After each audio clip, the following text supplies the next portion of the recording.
Hi everyone.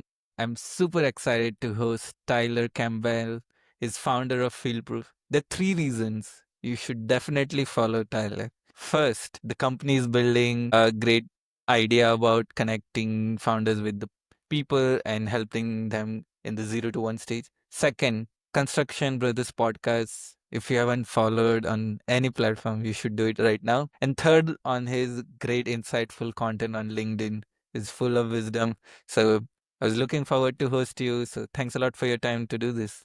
I don't know if you can call it wisdom, but I definitely say a lot of things. Thinking out loud, I think, is more the phrasing that I would use. But it's thought provocative and it's like it personally I found it very useful. Tyler, what's your story from teenagers to building and starting FieldProof? A bunch of experiences. So Yeah, man. So I came into the family business in 2012. I was very lucky in that my dad started a building information modeling business. We were doing structural steel detailing, and so modeling and technical structures every day. Very fortunate that dad started that business in 2003. And so I came into that in 2012. I was immediately thrown over to Eddie, who is my brother, my actual biological brother. And he and I worked together, and he kind of trained me, mentored me through those early years as more of just an apprentice, just learning what construction was all about, learning project management, learning how to, deal with issues. And it really is a cool background that I don't feel like many people have had that opportunity to do without like going to college. That wasn't my path. I never actually went to college. I was a homeschooler that went into an apprenticeship, and so that was my path, but I think it worked out for the best for me. And yeah, so did that for 10 years. Started a business, right out of that, and that was, did well for a while, and then I had some lessons learned on that, on, some missteps, and it's the entrepreneurial journey. And then now we're running FieldProof, and feel really cool just running this thing, man. Like initial stages are so great. I had a call this morning that was just reignited the flame of like, man, just this feedback for the industry needs to happen more, where we're getting the people in the field who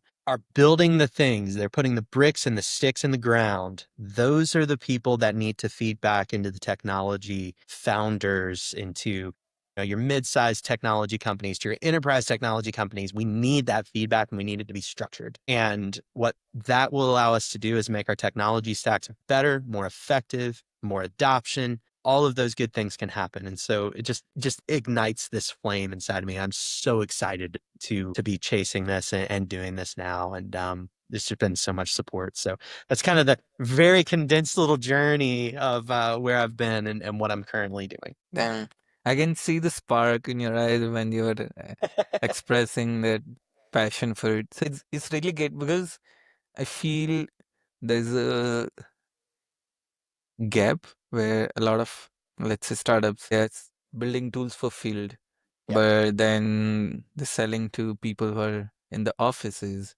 and they are the decision maker, buyer persona. On paper, they might seem okay, all of this makes sense. But Yeah. when you actually go in the field, this doesn't work because of this convenience or this friction. Yes. Closing that loophole Yes. is like, it's a great problem. And I mean, I'm not saying that we won't actually talk to people in the office too. Like it's people all throughout the industry that I'm focused on, like being able to facilitate conversations with. So, if a tech company provides a service that would, or a product for an engineer, we'll go out and we'll find engineers. But, my main purpose in this overall has been like the field has been kind of unreachable in a way. It's been very difficult to get below the line of the project manager into the superintendent's inbox, into a general foreman's inbox, to be able to sit with them for an hour and say, what are you really experiencing? And getting them to just, just diff all sorts of knowledge on, here's what I feel. These are the pains. And like with the current technology that we have, it's overlooking X, Y, and Z. I can't do this. And that's the reason why the adoption doesn't exist with your product. And it's amazing to me that we've gone this long without having some sort of like formal process or way of getting at this. And that's why I like, you do see that kind of spark in my eye whenever I talk about it, is because it's not a new concept, but it's a new thing for this industry that hasn't really been done before. And so I love that I kind of can be out on that front end of this and try to figure out ways that we can, facilitate those conversations and, give those field people a voice. I love that so much. It just also made me realize that one of the reason the high friction could be like if you're let's say building from California selling to site people in New York, the founder, the tech team, everyone is based. So the friction to go to site, the friction to meet in person is way higher than okay, I'm building for designer or project managers. I Yes. can go on a call, ask all the pain point, Yeah. and Yeah. those people can understand relatively easier because it's more even accessible. Yeah, it's more accessible. Like, I mean, we'll get the superintendent on a Teams call or on a Zoom or something and talk to them, one on one for an hour. And, if we need to get out to the field, we get out to the field to sit with them and understand what they're going through, no matter where they're at in the United States. That's another area that I don't feel founders have really identified yet, is they especially if they're coming to the United States, if they're outside of the United States and they're coming in, they do not realize that it is 50 markets within the United States. We have 50 different markets. Everything is different. And then you can separate that down by municipality as well. Each city has their own requirements, has their own feel and way of doing things. And so you can't just approach the United States with a one size fits all play. You really have to get really niche, really focused. And then from that, a lot of amazing things can happen with your growth. But I see a lot of technology companies say like, yeah, we're just trying to enter the United States, or yeah, we're going to advertise all over the place. That's really not the best move. You're really not going to get much bang for your buck. You're better to get hyper focused on solving one person's problem in one key area, one target area. Let that be your beachhead. If we're talking crossing the chasm, which I love, like that be your beachhead. And then from that, you can expand out and you can actually conquer the territory, which is the United States. But if you take it as a one size fits all thing, it's not going to happen, because a superintendent that is in California versus a superintendent that's in Georgia versus a superintendent in Florida or Texas, completely different, completely different. New York, completely different. You cannot approach it with the same strategy. It will kill you. It will kill your team. You'll get way too spread out. So you have to localize resources, you have to build relationships, and from that, growth can occur. And that's what a big thing is with these tech companies. They get that wrong. And I see it often. I've gotten this wrong. I know, like from experience, I've gotten this wrong. And so I feel like I'm up on the mountain screaming, like, please don't do the stupid things I've done. I'm begging you. There's a better way. Get focused. And I think that's most technology companies right now are guilty of that. Spitting great insight. I was curious to know if I were to ask the top three frustrations you have for construction or construction tech, what would those be? And you're really trying to get some clips out of this. Hot takes. Yeah, no, yeah, get the hot takes. All right. So top 3 issues that I have with construction technology. Oh boy. All right. I probably have 20. I'll try to condense it down to 3. Yeah. So biggest one that comes to mind is exactly what I just said, which is focus. Okay. We're not focused on solving a problem for one specific company type. We're focused on solving an issue for construction, right? I'll ask a founder, I'll say, who is your ideal client profile? Who is that ICP? And they will say, well, general contractors, subcontractors. They'll start kind of spitballing this stuff. Anybody in the ENR top 100. That's who we're after. Okay, that doesn't help me. Who is your ICP? Who is it? It can't just be this general contractor over here or subcontract. You can't blend general contractors and subcontractors together. They operate differently. They're different entities with different titles. A superintendent at an electrical company is not really the same thing as a superintendent at a general contractor. It's not the same thing as a project manager at a general contractor and a project manager at a electrical company. There's a lot of variety. And regionally it changes. So biggest gripe I have is trying to make this sweeping declaration of saying we're going after the ENR top one. No, no, no, no, no, no, no, no. Back up. Are you going after CM general contractors? Are you going after self-perform general contractors? Are you going after general contractors that have an innovation team? Because not everybody in the ENR top 100 has an innovation team. There's so many little nuancy things that you have to consider. And so what I would press in to people is do your homework, understand the problem space and attack one thing. So I would say I'm going after electrical companies that are 5 to 50 million in revenue. That's my target, and only talk to them and only solve their problems. And from that, you're actually going to start to solve problems for the mechanical companies too, and the plumbing companies too. And when you start solving those problems, oh, look at that. Steel construction, who knew? Concrete, that comes in too. And then what that does is that pushes you in to the ENR top 100 GC, because where did the issues lie for those general contractors? Within the subcontractors. It's dealing with the subs.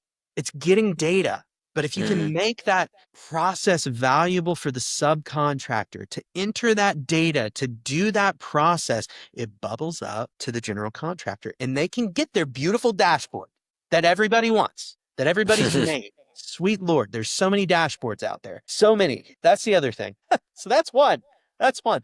Second is I think that there are a lot of people that have made products that they think are new and exciting and groundbreaking.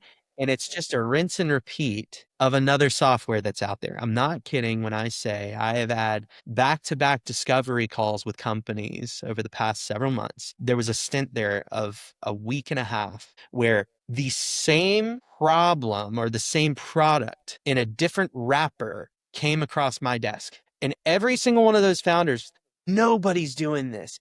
Nobody's touching it. And I don't want to burst bubbles, but I'm sitting there going, yeah, that's really cool. And it's not as unique of a problem as you might think. And I think that that's due to the fact that people haven't actually talked to their target audience enough. They're not going deep enough. And that's the biggest challenge for their growth. Is they haven't gone deep enough. They haven't sat with a general foreman at an electrical company for a week and walked around with them and shadowed them and said, why do you do it this way? That's how innovation will start to occur, solving those little micro issues and then linking them together. And that ultimately is going to make the industry a better place. So you're not that unique, most likely, but you need to find where you are unique by going deeper into who your customer is and why you serve them. Okay. So go into that as hard as you possibly can. The third thing, the third thing I would say that kind of grinds my gears, we're going there, what grinds my gears is honestly, it's a bit of marketing. The marketing in out there in the space says that everything is amazing and beautiful if you just use our product. And really it's actually, no, you know what? I'm going to take a step back. I'm going to take another direction on this because I think it's VC. I want to call out VC. I want to call out venture capital. I think they're pressing their companies, the companies they've invested in, to go out and get these big logos, to go out and get the DPRs, the Bechtels, the Turners, the Haskells, you name it. They're pushing them out there to go get those big names. And in the process, they're killing their founding team. And it's all about marketing. VC wants to see those big logos because it's proof that it's working. But the reality is DPR opened it up, did a little pilot project with you, didn't really give you that much feedback. And yet you're still going to put their logo on your website like it was a win. It's marketing. So if you are evaluating a technology product, let's say you're in that role, I would ask to go deep into, so with DPR, what did you do? Or with Haskell, what did you do? And if the answer is pretty thin, really wasn't that big of a success on the pilot program. What I would want to push into VC on though is allow the companies that you have invested in to go small before going big. A startup is like a baby. It's an infant. An infant needs to be fed every couple hours, right? It needs food consistently. It hasn't really gotten to this place yet where it can go multiple hours between eating. It can't even eat steak. They can gnaw on it, but it can't eat steak. And that's where your startup is at right now. You're asking an infant to go out and eat a steak dinner. It's not ready for it yet. It has to grow up and it has to have teeth. Startup doesn't have teeth yet. It's still learning. It's still growing. It's learning how to read. It's learning how to walk. All of these things are happening to your young startup. And so you're pressuring this baby to go out and chase DPR or some other big company. I pick on DPR because people, I love them to death. Like I pick on them because they're fun. But like, go out and chase these big companies in the ENR top 100, which are steak dinners, and they are going to choke and die as a result of trying to do that. I mean, if you just hold for a second and you have the discipline to say, you know what? I'm not going to tell them to go out and chase the ENR top. I might tell them to go chase ENR top 1000 through 750. Let's start there. Let's focus on that. And what that does is that starts to build up the strength. It gives them the consistent feedings, AKA cash flow. It gives them cash much quicker. Whereas with these big companies, procurement takes months, and you do not have that luxury when you are young. You need it happening fast. You need consistent feedings of cash flow. With an enterprise company, it doesn't happen that way. You're waiting 6 months between feedings. They're big meals. You get a lot of money. That's great, but you can't sustain that. That can't be the thing that you live off of. And that is an experience speaking. I've built businesses. I've done this. I've made this mistake. I went for the logo. I said, yes, that looks amazing on my website, but man, it reamed me in the end. And it wasn't because it was the big company's fault per se. There were some things, but it was because I wasn't ready for it, man. I was a baby trying to eat a steak dinner. Does that make sense? This is a big Yeah. area for me that I'm thinking about. No, you're so on point. Like, so I was listening to one of the Silicon Valley's like OG product manager, and his advice is like, at the early stage, you might benefit more from 20 mid-level client with momentum than Yeah. 5 enterprise client, because you need that quick forward feedback, improve the product, Yeah. and Let me push into that a little bit more because I went up to the Dirty Job Summit up in New York with Jay Kapoor. It was so great. It was an awesome event. Ton of founders, ton of VC, and I made it a point to sit back and listen and just hear some of the different commentary going on. And a lot of it was, we are being pressed as founders to go out and chase the ENR top 100. That is, we are getting that pressure. We have to. That is what is expected of us. And I'm like, guys, this is going to kill you. Please stop. Please stop. And, they go out and they'll chase these smaller companies. And you think about this too, all right? Big companies in the ENR top 100, they have very solid systems in place. And now could they be improved? I'm sure they could. But guess what? Moving a sweeping change through an organization that has 10,000 employees, it's moving an aircraft carrier or a cruise ship. It takes forever for that thing to turn, to change its course, to change the way things are done. It takes forever. But if you go to a mom and pop shop or a startup that is an electrical company, they're looking for their competitive edge. They need that competitive edge for their growth. It's much easier to convince Tom's electrical startup with 5 to 10 employees to adopt your new technology, much easier. And it happens within weeks rather than in months. And the deployment happens within days, not years. And that's where people are killing themselves in the startup landscape. And again, I speak from experience. It's hard to get organizational change to happen in a big enterprise. You're not ready for it if you're in a startup. You're not ready. You don't have the cash. You can't wait them out. They have more than you. They can do the intermittent fasting required to deploy this out there. You can't. You have to eat every 2 hours. So for me, this is an area that I feel like we've missed the mark on, and a lot of VC is pushing their founders to do this. And I think long term, maybe I'm missing something, and I'm positive I'm missing something here. I'm not very intelligent, but I do. see trends. And I think that this is one of those trends that needs to stop. We got to start serving companies they're not the enterprise first. That's how Procore became successful. They focused on that mid market, they saturated it. And what happened is that mid market grew up and became enterprise. They focus on this stuff. So if you want to follow in the footsteps of somebody who has actually built something that is billions of dollars and is traded on the, stock market, they did it too.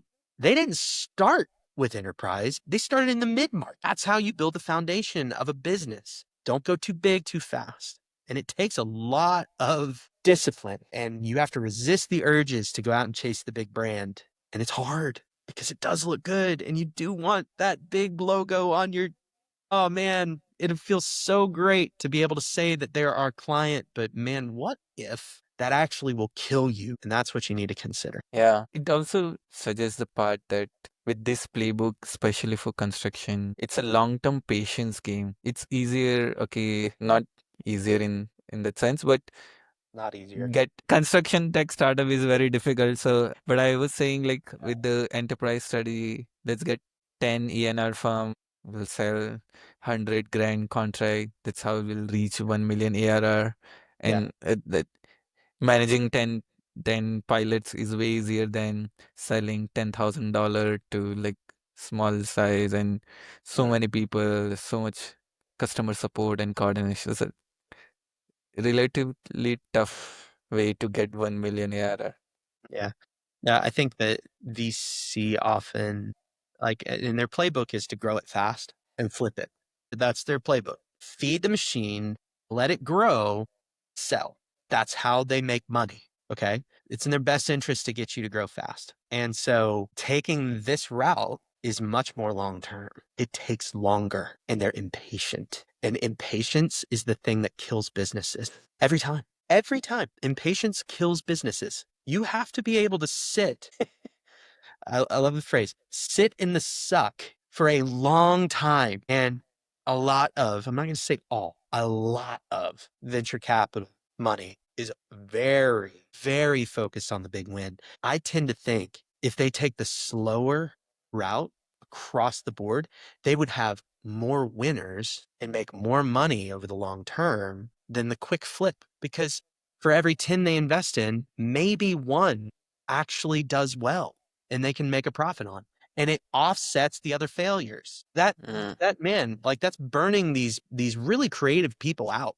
Like, these creative people will be the ones that could crack the, multiple millions of dollar solution if you just give them some time and you give them some support. But we're going to burn them up and spit them out because they're a means to an end, which is make money. I know there are good VCs out there. Like, I know that. I've talked to them often, but I do see a lot of people that are vulture capitalists, we'll say. I love that term. And I think that it's very true.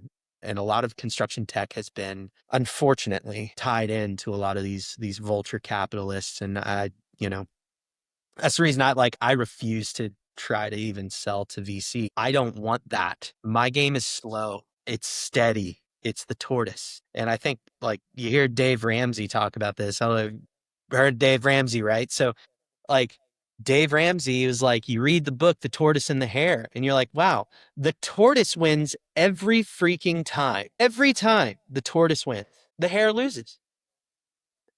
The hare's going fast. The hare's trying to get there, but it gets distracted. But the tortoise wins the race. And we forget that whenever we get to VC.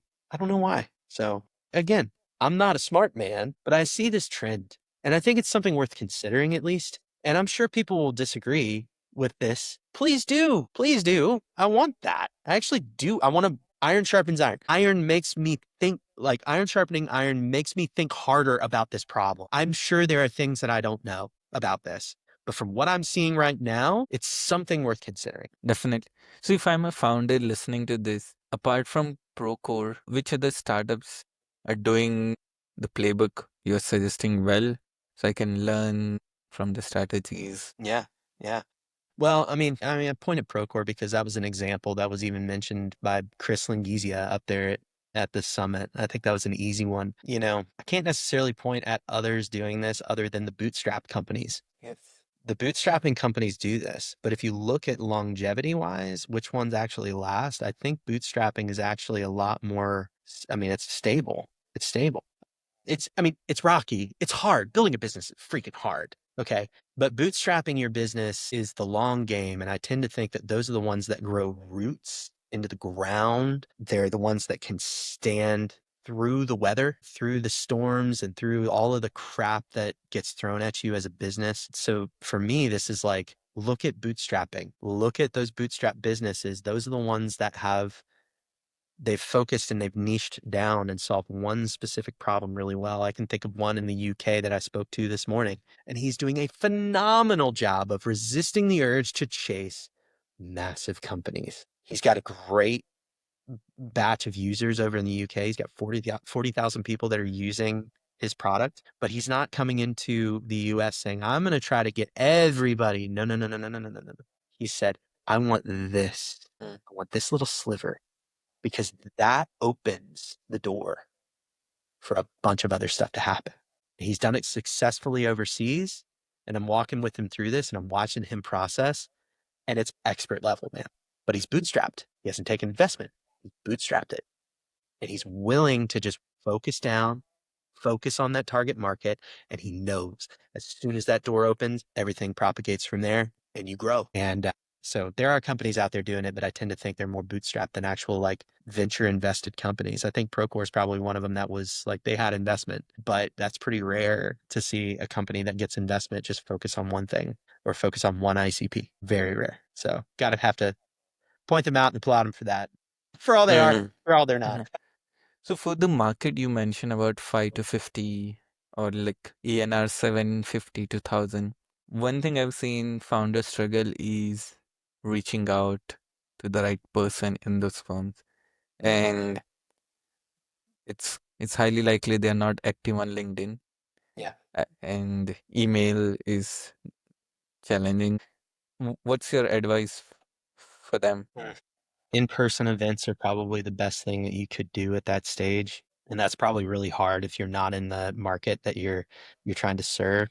Yes. Right. So, I mean, if you have a founder who's in India and they want to serve the US market, that's a very difficult thing. Selfishly, I'll say that is a gap that I am filling to help kind of connect you with those people. And so if you are looking to enter the US market and you need those conversations to happen, that's an area that I can definitely help. But it is a slow process of like, you got to go to events, even if they're virtual, try to build those relationships, try to build that rapport, try to build that trust. And it takes time. There's no shortcuts. There really are not any shortcuts here, other than talking to me. I'm a little bit of a shortcut, but if you're doing it yourself, there is no shortcut. You have to take time to do it. Like, and what I bring to the table is like a decade plus of getting to know people in the industry, of connecting, of networking, of understanding like who does what and where. So I like that's how long it took me to get to a place where I could do what I do. So spend 13 years trying to develop a network. That's how you do it. Yes. It's hard. And I haven't even developed anything in India, So if I was to do the same thing in India or the UK, I'd have to do the same thing over again, or I'd have to find somebody to help me out. I can help here in the US, but you tell me to go overseas and do something, I'm kind of up a creek. I don't know. Who do I talk to? I would need somebody like you to help me navigate that, who knows it better. Right. And so that would be the main thing is like try to find your guide, I guess, and see who can help open those doors, build a relationship with that guide. And that's who's going to ultimately bring you those people. That would be that would be a shortcut for me. But it is a long-term play. It takes time. Yeah. We might need a term for this, like expert networker or like champion. So he's like Yeah. champion within the firm, but like who is your geography champion who can connect to all the Yeah. ICP in that geography? Something. Yes. Yeah. Yeah. Yeah. Who knows that market really well and can get you connected to the people that you want to serve. But you have to do the work to figure out who you're serving before you deploy and target.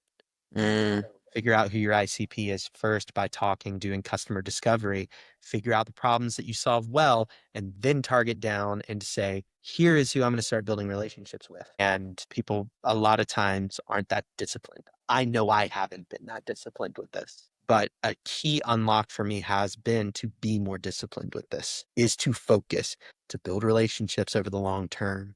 Don't let it be transactional. Yes. It's easy to get in that place with SaaS where you're selling software. It's easy to get transactional. Just click the button to buy it, right? Relational is the thing that unlocks big deals. Who do you go to if you've got to spend 100 grand? Like, you go to somebody you know, you go to somebody you trust. That's a lot of money. So it's not an overnight thing.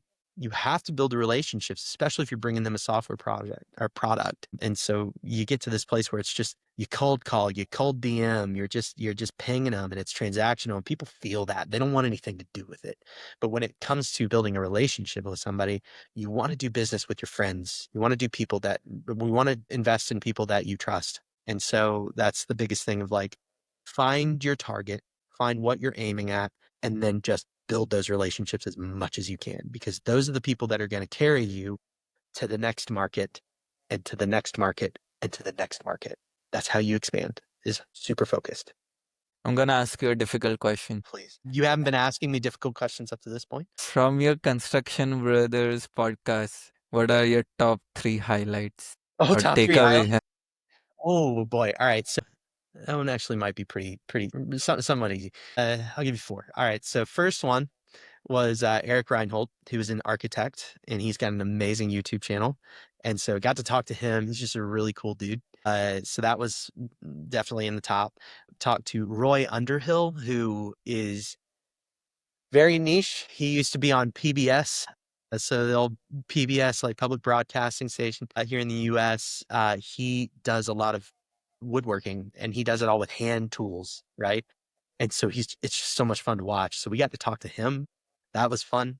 Got to talk to Amy Morin, who is basically it's like the secrets to becoming mentally strong. Really cool interview. Super intelligent person. Loved that. Probably one of our top played episodes. And then fourth would be we got to interview a Navy SEAL, which is always just a lot of fun. So you get to you talk to those Navy guys, and I love that. I love the military background and things. So yeah, those top four. Yes.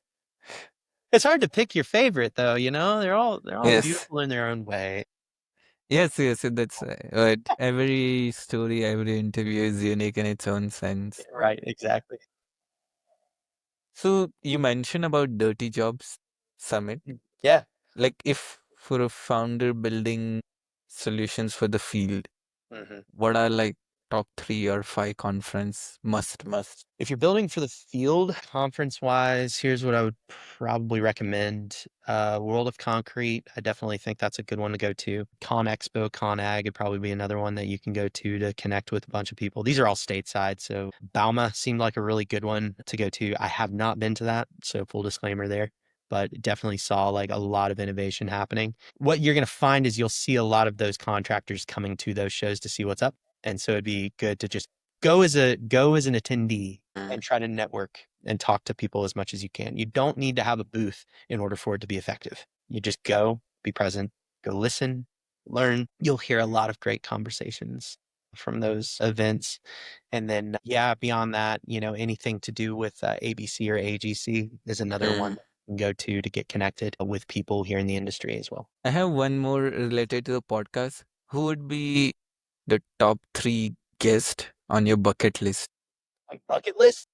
Oh, I have another guest that is top, Bob Goff. He's one of my favorite writers, but yeah, I missed him, unfortunately. Bucket list interview, Matthew McConaughey for sure. I think that'd be a Damn. lot of fun. All right. And I would love Matthew McConaughey. Finding an Imagineer at Disney, I think would be a really fun one too. And then Elon, I think would be the other one. That'd be interesting at least. I don't know if I could handle the interview itself, but it'd be a lot of fun to talk to. Yeah. Just kind of pick his brain a little bit. Those are kind of top ones for me. Probably Jeff Bezos would be another one. That's more entrepreneurial in nature, though. I think a lot of the similar ones that people would probably have.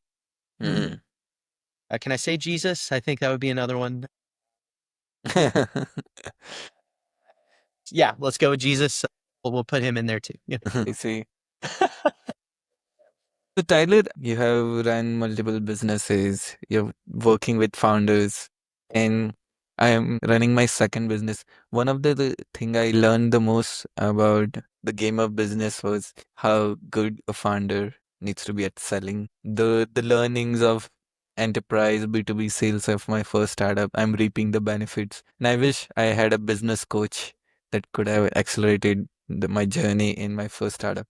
Coming to the question, like, do you have other coaches, or what are your thoughts, or what are uh, a good set of mentors or coaches a founder Yeah. would really benefit? I had to hire a sales coach. I felt like I was going through a slump there for a while where I just wasn't closing anything. And honestly, that unlocked a big, a big thing for me. And it made me realize how transactional I had gotten with my selling, which I was just Mm. trying to say, like, here's the thing, you want to buy it? I didn't even realize that I was doing that.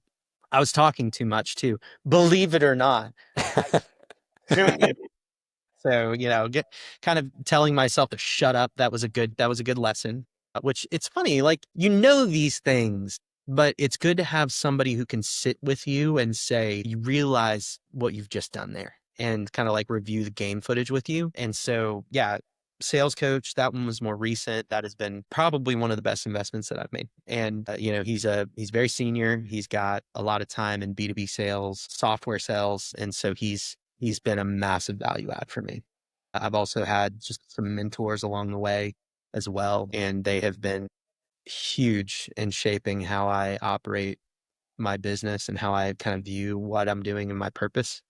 So yeah, I think you have got to have those mentors. You have to have those coaches in your corner, specifically because they see the blind spots, like you can't, I heard this before is like you can't read the label if you're inside the box. A coach is able to read the label. They're able to Mm. help translate and say, "Hey, you're screwing up because of this and this and this." So, to me, I would say if you're a founder, first step would probably be sales. So let's figure out how to sell the thing, and then from that you can figure out the operational side. And so you need somebody who can help you with your ops, but also know where you're good and where you're bad. Know what you're good at. For me, I actually do like the sales process. I find it really interesting and really fun. Like it's just because it's relational and it is just I have to be very kind of the opposite of what I normally am in order for it to work, which is like me being silent and not talking, which is hard. So I have to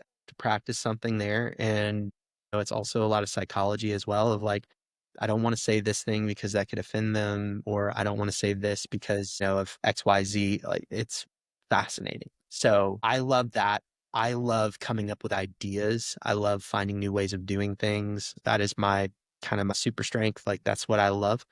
But operationally, that's an area that I struggle like with the consistency of doing that. And so I have to backfill for that weakness, but it starts with identifying what your weakness is. Maybe you're really good at operations, but you're terrible at sales. You don't like it. Mm. So you know that eventually you've got to get over the sales hump first. You got to sell the thing. So we got to learn that. But eventually that's the thing that you can hand off to somebody else to go and handle. But you have to start with knowing what you're good at and knowing what you're bad at. So that's for me, that has been foundational to anything that I've built. And so it's know thyself first. I have a rapid fire round to wrap up the Yeah, let's interview. go. I love Okay. rapid fire. Let's do this. Okay. It's challenging to keep the answer brief in answer within 5 to 10 seconds. So Got it. challenge accepted. Look, Okay. look.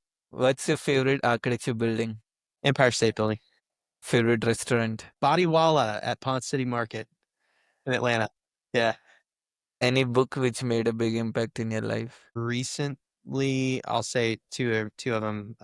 Crossing the Chasm, number one. The Bible, number two. Actually, no, sorry. Let me revert that. Number one's the Bible. Crossing the Chasm's number two. I'll strike you guys, Lord. All right. Favorite movie? Golly, anything Christopher Nolan, but Interstellar. I love that one. 3 words your friend would describe you. 3 words that a friend would use to describe me.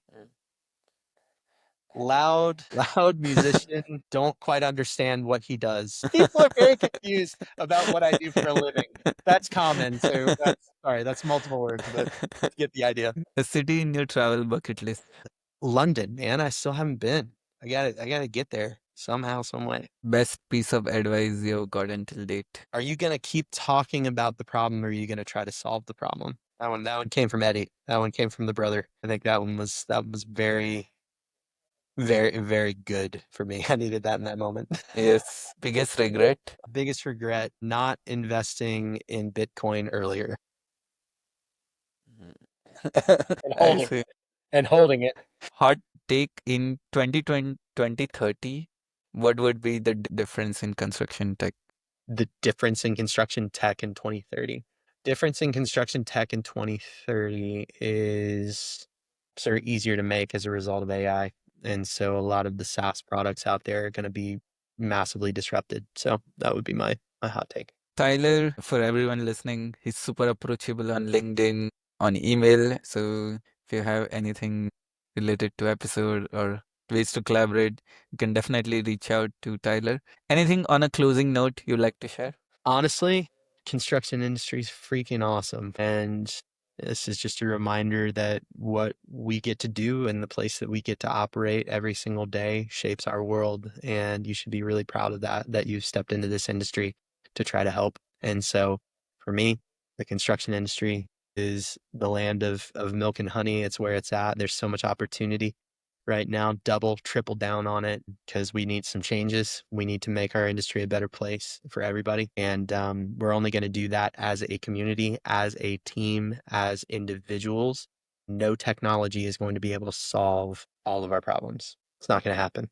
It's people at the end of the day that are going to solve the problems. And so we've got to stir those relationships. We got to stir that feedback. So that'd be my closing note. People product feedback is the thing synonymous for Tyler. Okay. Thank you very much for your time, Tyler. Thanks, man. I appreciate it, man. It's good to see you as always.